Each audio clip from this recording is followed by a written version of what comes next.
आज के इस डीप डाइव में हम इसी हैरान कर देने वाले सच की गहराई में जाने वाले हैं।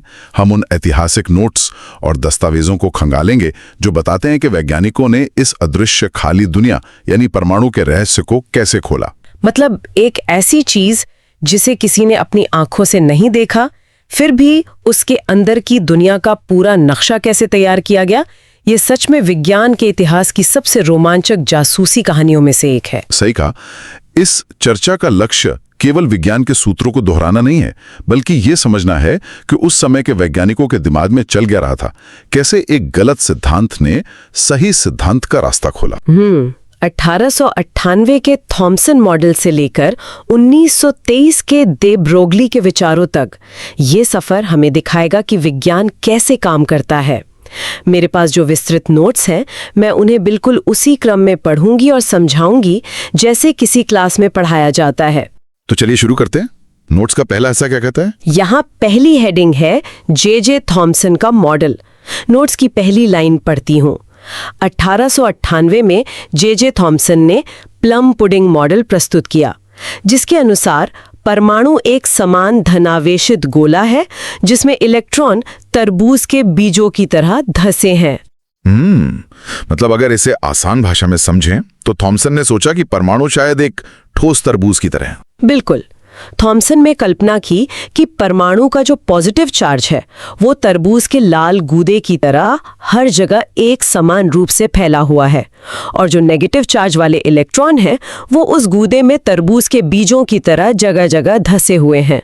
अच्छा, पर आज तो हमें पता है कि ये मॉडल पूरी तरह गलत था। जी, ये गलत था, लेकिन यहाँ नोट्स में एक बहुत ही महत्वपूर्ण बात लिखी है। नोट्स कहते हैं ये मॉडल गलत था, लेकिन इसने एक बड़ी बात साबित की कि कुल धनावेश और ऋणावेश बराबर होते हैं, जिससे परमाणु उदासीन होते हैं। उदासीन होते हैं मतलब न्यूट्रल होते हैं।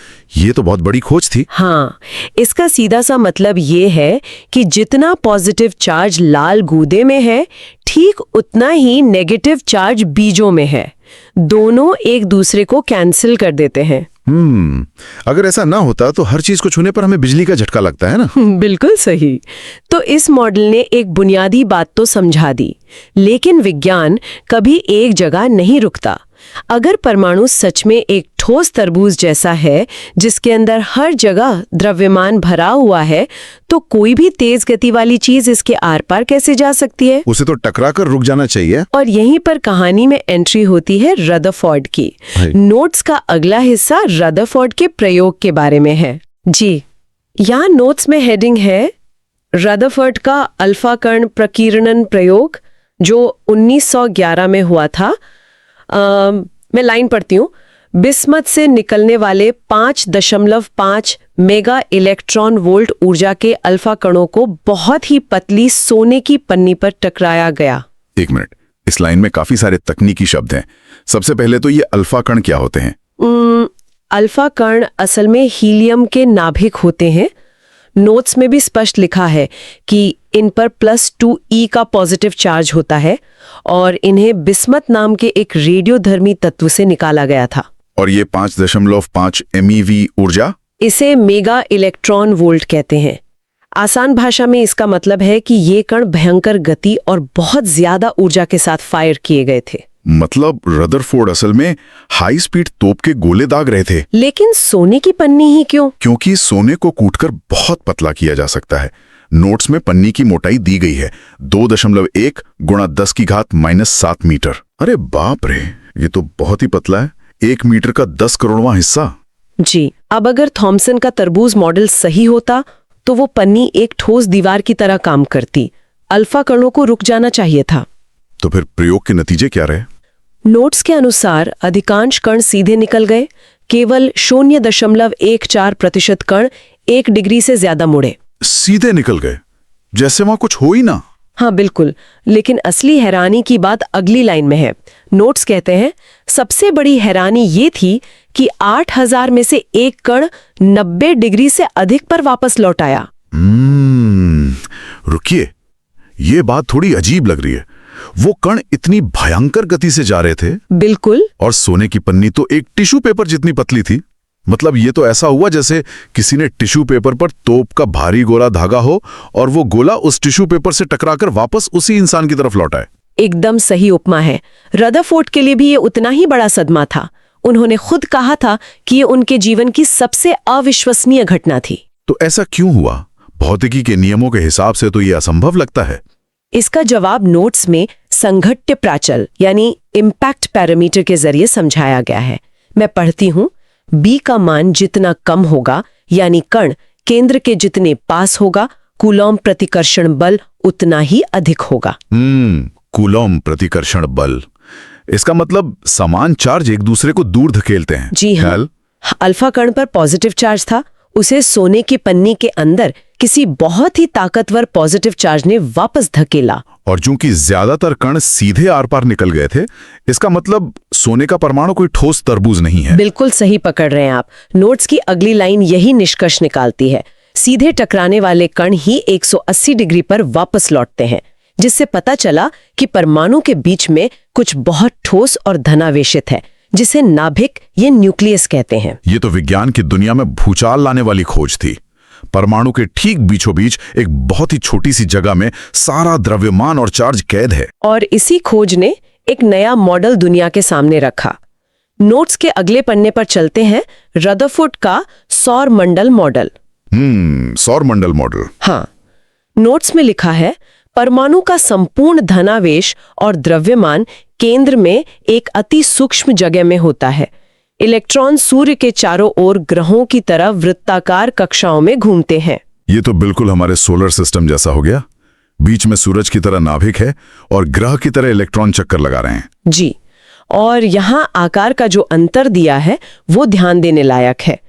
परमाणु का आकार 10⁻⁻10 मीटर है, जबकि नाभिक का आकार 10⁻⁻15 मीटर है।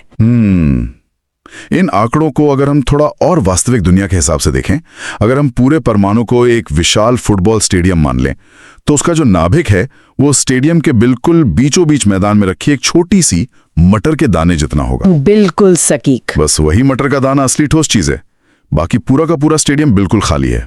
और जो इलेक्ट्रॉन है वो उस मटर के दाने के चारों ओर स्टेडियम की सबसे बाहरी कुर्सियों पर बैठकर चक्कर लगा रहे हैं। इसी भारी खाली जगह की वजह से ज्यादातर अल्फा कण पन्नी के आर्क पार सीधे निकल गए थे। या मेरे मन में एक सवाल आ रहा है, पृथ्वी और सूरज के बीच तो गुरुत्वाकर्षण है जो पृथ्वी को बांधे रखता है। परमाणु के अंदर इलेक्ट्रॉन को नाभिक से कौन बांध कर रखता है? इसका जवाब नोट्स की इस लाइन में है। वृत्ताकार कक्षा में घूमने के लिए आवश्यक अभिकेंद्र बल नाभिक के आकर्षण बल से मिलता है। अभिकेंद्र बल मतलब सेंट्रीपीटल फोर्स है ना? जी, नाभिक का भारी पॉजिटिव चार्ज और इलेक्ट्रॉन का नेगेटिव चार्ज एक दूसरे को जबरदस्त तरीके से खींचते हैं। यही स्थिर विद्युत आकर्षण बल है। अच्छा। इलेक्ट्रॉन बहुत तेजी से गोल घूम रहा है, इसलिए बाहर भागने की जो कोशिश है उसे नाभिक का आकर्षण बल संतुलित कर देता है। नोट्स में एक और अहम बात है, कुल ऊर्जा ऋणात्मक होती है, जिसका अर्थ है इलेक्ट्रॉन नाभिक से बंधा है। ऊर्जा का ऋणात्मक या नेगेटिव होना, इसका मतलब क्या है? ऊर्जा माइनस में कैसे हो सकती है? ये बहुत ही शानदार कॉन्सेप्ट है। ऊर्जा के नेगेटिव होने का मतलब है कि इलेक्ट्रॉन कर्ज में डूबा हुआ है, वो आजाद नहीं है। अच्छा, मतलब वो नाभिक के जाल में फंसा है। बिल्कुल। अगर उस इलेक्ट्रॉन को परमाणु से बाहर निकालकर आजाद करना है तो हमें उसे बाहर से ऊर्जा देनी होगी ताकि उसका बैलेंस शून्य हो सके और वो आजाद होकर उड़ जाए। ओह, तो ये मॉडल तो एकदम परफेक्ट लग रहा है। बीच में नाभिक है, आसपास खाली जगह है, इलेक्ट्रॉन ग्रहों की तरह घूम रहे हैं। अगर ये इतना ही सटीक था तो इसमें गड़बड़ क्या थी? यहीं से कहानी में एक नया मोड़ आता है। नोट्स की अगली हेडिंग है रदरफोर्ड मॉडल की विफलता। इस मॉडल में एक बहुत ही भयानक खामी थी जिसने उस वक्त के वैज्ञानिकों की नींद उड़ा दी थी। ऐसी क्या खामी थी? नोट्स में लिखा है, चिरसम्मत विद्युत चुंबकीय सिद्धांत के अनुसार त्वरित आवेशित कण हमेशा ऊर्जा का विकिरण करते हैं।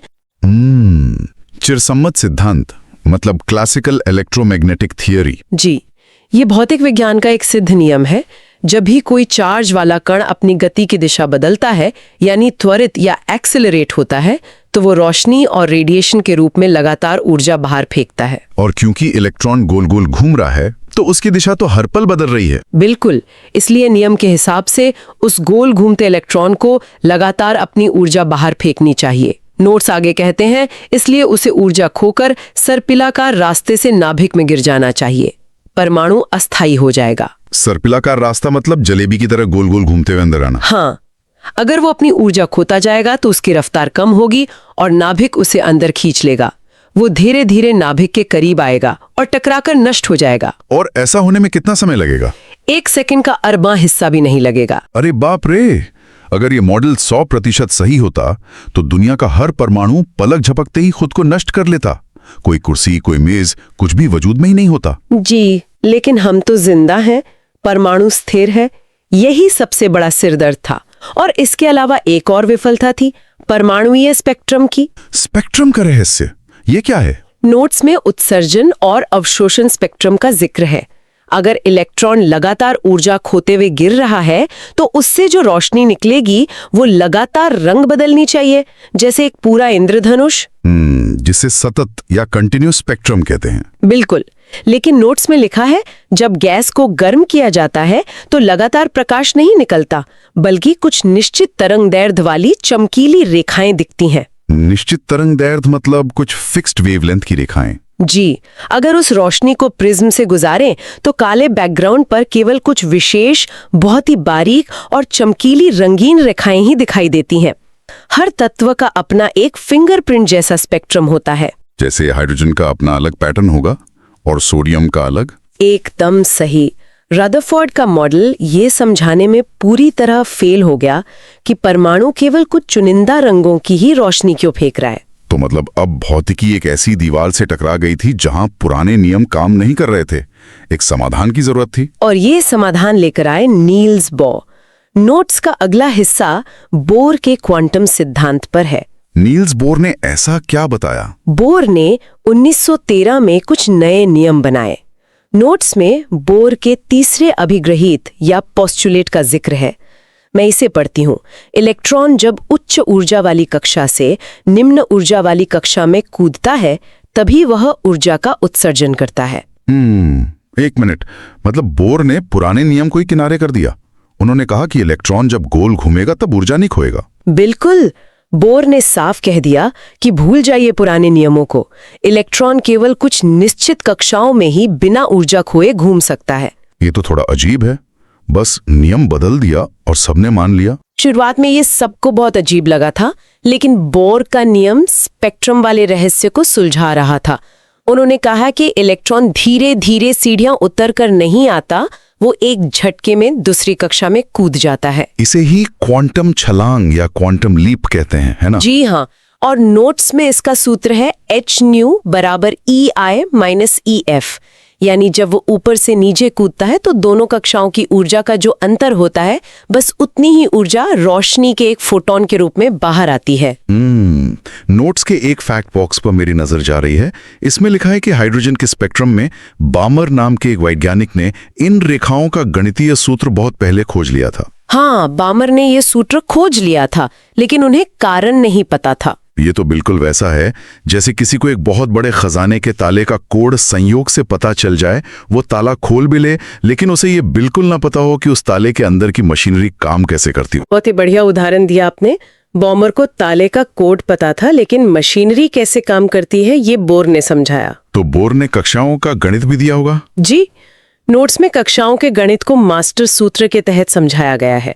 मैं पढ़ती हूँ। त्रिज्या n² के समानुपाती होती है और कुल ऊर्जा En बराबर -13.6 बटे n² इलेक्ट्रॉन वोल्ट होती है।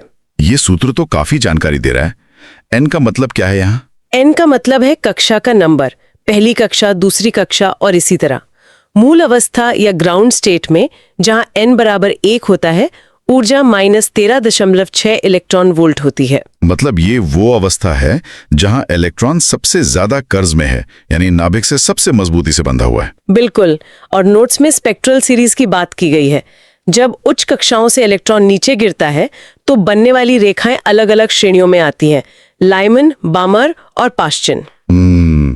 इससे थोड़ा आसान भाषा में समझते हैं, लाइमन श्रेणी क्या है? जब इलेक्ट्रॉन किसी भी ऊपरी कक्षा से सीधा पहली कक्षा यानी n बराबर 1 पर गिरता है तो बहुत ज्यादा ऊर्जा निकलती है। ये पराबैंगनी या यूवी क्षेत्र में होती है जिसे हम देख नहीं सकते। इसे लाइमन श्रेणी कहते हैं। अच्छा, और बामर श्रेणी? जब इलेक्ट्रॉन दूसरी कक्षा यानी n बराबर 2 पर गिरता है तो दृश्य क्षेत्र या विजिबल लाइट में रोशनी निकलती है। ये वही चमकीली रेखाएं हैं जिन्हें बामर ने देखा था। और अगर तीसरी कक्षा पर गिरे तो वो पाश्चन श्रेणी है जो अवरक्त या इंफ्रारेड क्षेत्र में आती है। और एक दिलचस्प बात नोट्स के अंत में लिखी है, इलेक्ट्रॉन को पूरी तरह बाहर निकालने के लिए, जिसे आयनन ऊर्जा कहते हैं, प्लस 13.6 इलेक्ट्रॉन वोल्ट की आवश्यकता होती है। मतलब जितना उसका कर्ज था उतनी ऊर्जा दे दो और वो आजाद? बिल्कुल सही। ये सब बहुत ही लॉजिकल और सुंदर लग रहा है, लेकिन मेरे मन में एक मौलिक सवाल आ रहा है। पूछिए। बोर ने ये नियम तो बना दिया कि इलेक्ट्रॉन निश्चित कक्षाओं में रहेंगे, लेकिन ऐसा क्यों होता है? इलेक्ट्रॉन दूसरी जगह यानी 2 कक्षाओं के बीच की खाली जगह में क्यों नहीं रह सकते? यही वो सवाल है जिसका जवाब बोर के पास भी नहीं था। और इसी वजह से हम नोट्स के अगले सेगमेंट में प्रवेश करते हैं, दे ब्रॉगली की तरंगे। तो दे ब्रॉगली ने इस क्यों का जवाब दिया? जी, पूरे 10 साल बाद 1923 में। नोट्स में लिखा है, दे ब्रॉगली के सिद्धांत के अनुसार इलेक्ट्रॉन सिर्फ एक कण में ही है, बल्कि एक तरंग या वेव भी है। इलेक्ट्रॉन एक तरंग है? ये समझने में थोड़ा मुश्किल है। इसका मतलब है कि वो कक्षा में एक गेंद की तरह नहीं घूम रहा? बिल्कुल नहीं, वो पूरी कक्षा में एक लहर की तरह फैला हुआ है। नोट्स आगे कहते हैं, कक्षा में इलेक्ट्रॉन केवल तभी स्थायी रह सकता है जब वो एक अप्रगामी तरंग या स्टैंडिंग वेव बनाए। अप्रगामी तरंग? क्या ये किसी गिटार के तार जैसा है? जब हम गिटार का तार छेड़ते हैं तो उसमें एक लहर पैदा होती है? एकदम सही। लेकिन केवल कुछ विशेष आवृत्तियां या फ्रीक्वेंसी ही उस तार की लंबाई पर सही से फिट बैठ सकती हैं और एक साफ संगीत पैदा कर सकती हैं। बाकी सब एक दूसरे को नष्ट कर देंगी। आपने इसे बहुत खूबसूरती से समझाया। डी ब्रोगली का सिद्धांत भी यही कहता है। नोट्स में इसका गणितीय प्रमाण दिया है, कक्षा की परिधि यानी 2πr तरंग दैर्ध्य का पूर्ण गुणज होनी चाहिए, यानी n लैम्डा। मतलब जिस कक्षा की पूरी गोलाई इलेक्ट्रॉन की लहर की लंबाई में बिल्कुल सटीक फिट बैठती है, इलेक्ट्रॉन सिर्फ वही रह सकता है। जी, और जब डी ब्रोगली ने इस तरंग वाले फॉर्मूले को इस्तेमाल किया तो नोट्स के अनुसार इससे बोर का कोणीय संवेग वाला नियम सिद्ध हो गया। अरे वाह, मतलब जो चीज बोर ने सिर्फ एक मजबूरी में मान ली थी, डी ब्रोगली ने उसे गणित से सिद्ध कर दिया। बिल्कुल, विज्ञान में ऐसा ही होता है। लेकिन नोट्स के अंतिम हिस्से में बोर मॉडल की कुछ सीमाएं भी बताई गई हैं। सीमाएं? मतलब ये भी पूरी तरह सही नहीं था? जी, मैं पढ़ती हूँ, बोर का मॉडल एक मील का पत्थर था, लेकिन यह केवल एक इलेक्ट्रॉन वाले परमाणुओं जैसे हाइड्रोजन, हीलियम प्लस और लिथियम प्लस प्लस के लिए ही काम करता है। मतलब अगर परमाणु में एक से ज्यादा इलेक्ट्रॉन आ जाएं, तो उनका ये नियम लड़खड़ाने लगता है। हाँ, बहु इलेक्ट्रॉन वाले जटिल परमाणुओं में ये फेल हो गया। और नोट्स में ये भी लिखा है कि ये स्पेक्ट्रम रेखाओं की तीव्रता को नहीं समझा सका। मतलब कुछ रेखाएं बहुत चमकीली और कुछ धुंधली क्यों होती हैं। तो इसका समाधान कैसे निकला? नोट्स की आखिरी लाइन कहती है, जटिल परमाणुओं के लिए अंततः क्वांटम यांत्रिकी या क्वांटम मैकेनिक्स की आवश्यकता पड़ी, जो कि भौतिकी की एक पूरी तरह से नई और बहुत ही जटिल दुनिया है। दोस्तों, हमारे पास एनसीईआरटी की साइंस की नोट्स क्लास 6 से लेकर क्लास 12 तक पूरी तरह उपलब्ध है। आप इन सभी पीडीएफ नोट्स का प्रिंट आउट भी निकलवा सकते हैं और ये सभी सामग्री बहुत ही कम कीमत में प्रदान की जा रही है। आपको यह भी मालूम होना चाहिए कि लगभग सभी प्रतियोगी और स्कूल स्तर की परीक्षाओं में पूछे जाने वाले प्रश्न एनसीईआरटी से ही आते हैं, इसलिए यह सामग्री आपके लिए बेहद उपयोगी साबित होगी। अगर आप ये एनसीईआरटी साइंस पीडीएफ लेना चाहते हैं तो अभी हमें व्हाट्सएप पर मैसेज करें। WhatsApp number 7739541921। आपकी तैयारी को मजबूत बनाने के लिए हम हमेशा आपके साथ हैं।